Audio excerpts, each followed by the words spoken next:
I've mentioned it a couple of times now, but every single time we see Bakugo just getting progressively more and more annoyed, whether he sees someone doing something that he wants to do, or feeling as if he is being left behind as they're having real world experience while he is still stuck at school. He just gets progressively more and more annoyed. I know it's not going to last forever. Eventually there's going to come a point where he's not grounded anymore. He gets to be a big boy like all the rest. But still, a part of me, for as much as I love this character, hopes he just keeps having to suffer just so we can see, like, once an episode, once every 2 episodes, just see his outbursts of how pissed off he is. It's the simplistic humor that really can sell an episode for you. And you know this series and season in general is just going to get even more dark. So you gotta enjoy those simple moments while you have them. Another really funny joke I had to say in this episode was when we had Fat Gum, when they're all kind of like figuring out, hey, we pinpointed where the dude's hiding, as we saw this one guy in the store and he was buying a doll for a girl, and he's like basically saying don't judge for, what they like. It's like, I knew like what this episode and where this arc was going to go. It's gonna get messed up, but I just love those simple moments. Maybe I'm the only one who enjoys those very simple disposable scenes, but I think especially in a season where you have a quirk destroying drug, you have monstrous villains, you kind of need that calm before the storm little simple one-liners, because either not everyone's going to make it alive, or some people are going to be incredibly damaged come a certain point. You know what's going to happen. And I love that. I love how you got those simplistic moments, and based on how heavy this episode was, I enjoy those simple moments when we still get them. Now, I'm sure there's going to be some people saying, Brandon, you're saying it's a heavy episode. Yeah, there was definitely depressing subject matter, but it's definitely not heavy. But I actually think it was. The idea that we have what most on the outside would view this as a simple battle show, a bunch of superhero kids, there wouldn't be that mature of themes, but there is. The idea that how many weeks now is a simple scene of abandoning a little girl. Logically it made sense, emotionally it didn't. However, it's weighing on these characters. You have a bunch of students waiting for a phone call. Can they pinpoint him? Can they find this girl before something even worse happens? This is like pure nightmare fuel for someone like Deku, Togata, all of them. They need to find the person responsible. And the whole idea that this episode was built on, you can't tell anyone because they're not a part of the group. You can't tell even someone like All Might. You can't say what is happening unless they're involved in the mission. And the whole idea that you have everyone, unless they're blind, is going to notice that, hey, someone like Deku, all the characters involved in this mission are, they're acting different. They're acting a little more sketchy, maybe a bit more depressed, maybe not as happy and chipper as they once were.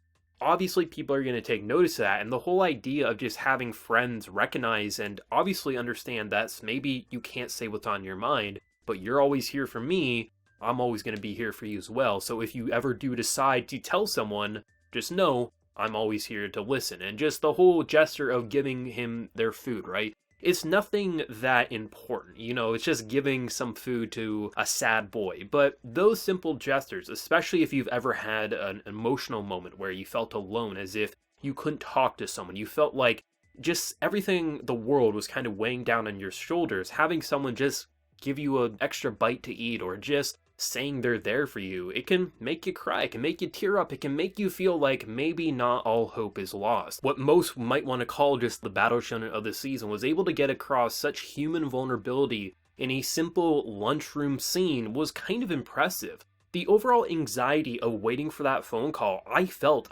like I was these characters, which honestly, these episodes for this new season have done an exceptional job at making me feel as if I am a part of this cast, as if I'm going on this mission, as if I'm worried for Eri, as if I feel like it feels like a million years waiting for that phone call, waiting to see, can we find them? And when we do get that phone call, are we going to get the phone call realizing that she's been killed? There's been too much abuse applied to her, right? There's so many ways for your mind to race and fill in the gaps of what could happen between the point that we last saw her, the point that we're going to see her next. And you don't want to see her next for the sole reason that you don't know, is she going to look worse than we already did. The first time we met her, she was covered in bandages. Like, that's not good for a little girl. And that's what I love. I love how this episode was so simple if you really break down what it was doing. Just a bunch of characters getting together, talking, sharing their knowledge, waiting. That's pretty much what this episode was, but it was exhilarating. It felt as if all hope was gone, but at the same time, because we didn't get that phone call, maybe there really was a chance that we could save them. And the ultimate buildup in figuring out, like, holy shit, Nighteye actually was able to find the guy just by coincidence, and the idea that he was able to use his ability on him, which allowed him to see where they were located, was kind of fantastic. And I really like what they're doing with his character, because the whole idea of being able to see things into the future, and he did it to his best friend, and he realizes that he's going to die no matter what, and every time he uses it, he might see something that he didn't want to see, and clearly, he's still seeing things he doesn't want to see, as based on some of his glances that he gave to some of our characters. In a lot of ways, you might want to say that his ability is one of the most useful, because if you're fighting supervillains, as long as you get a direct eye contact with them, you should be able to wipe the floor with them. But I would honestly go as far to say he has one of the most disappointing and depressing quirks, because it is such a curse, as seen by the Torment, and how he's only willing to use it when he knows that it will get them to their destination that they have to get to, or it's a last resort. It's kind of insane to see the level of detail that they're giving to these abilities, that in a lot of authors' hands, if they're going to write a superhero story, it would just be a cool ability to see into the future, maybe see into the past, something like that, and they would just use it in combat, and maybe once in a while they might bring up, oh, he saw something he didn't want to see. But with here, ever since we really started focusing in on this whole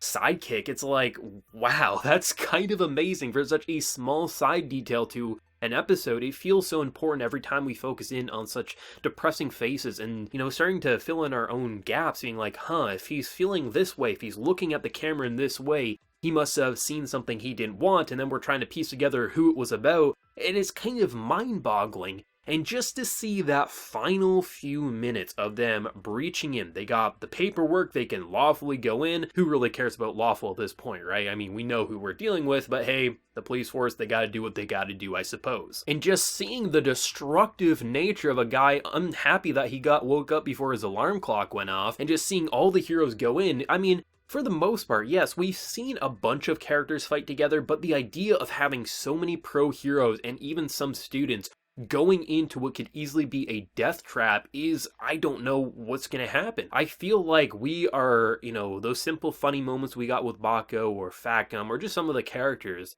I feel like we're going to be seeing them a lot less, because now that we're entering the dungeon, as we are entering in absolute hell, I don't think we're going to slow down, and based on how much people seem to really love this arc, and from the small glimpses that I've seen so far as being an anime only, I can understand why, and I can just imagine how crazy next episode's going to be, the following episodes, and even after we conclude this, we found their base, it's not going to be over. I highly doubt it will, and I feel like, I don't know where they could go with this, even when we have such an idea. Okay, we found their location. Typically, I would say, okay, you found their base, they defeat the enemy, maybe they lose someone, arc over. But My Hero Academia doesn't follow a traditional formula of even if they find the villain, it doesn't mean they're just gonna move on to the next villain in a couple of episodes. They can, but they don't always do that. And I love how when this series first started out, it was fun, it was good, but you assumed, I can probably speak for a lot of people, that it would just be a pretty predictable series. But it isn't. It really, really isn't. And each arc kind of spirals out of control in a different way. And the longer we watch, the longer we see these characters progress, both with their abilities, their personalities, the new and old returning antagonists. It's like, where is this going? I don't know. But I just kind of think back, if I was to tell myself when I was first watching My Hero Academia, season 1, when we got to season 4, I would be sweating and having my heart jump out of my chest because I was waiting for a phone call for Deku. I'd probably be like, what the hell did you smoke today? There's no way that's going to be exciting. But when you see just the anxiety running through these characters, how isn't that waiting scene exhilarating? A lot of series like these will rely on action and spectacle to keep viewers engaged. And the spectacle in My Hero Academia is absolutely fantastic thanks to Studio Bones and just the detail that they go into. However, a majority of the exhilarating stuff that we see in any given season isn't built on action. There is a lot of action, don't get me wrong, but there is far more stand around talking scenes than we get fights. And that's not a bad thing with how many just amazing character moments we can get in a simple episode such as this,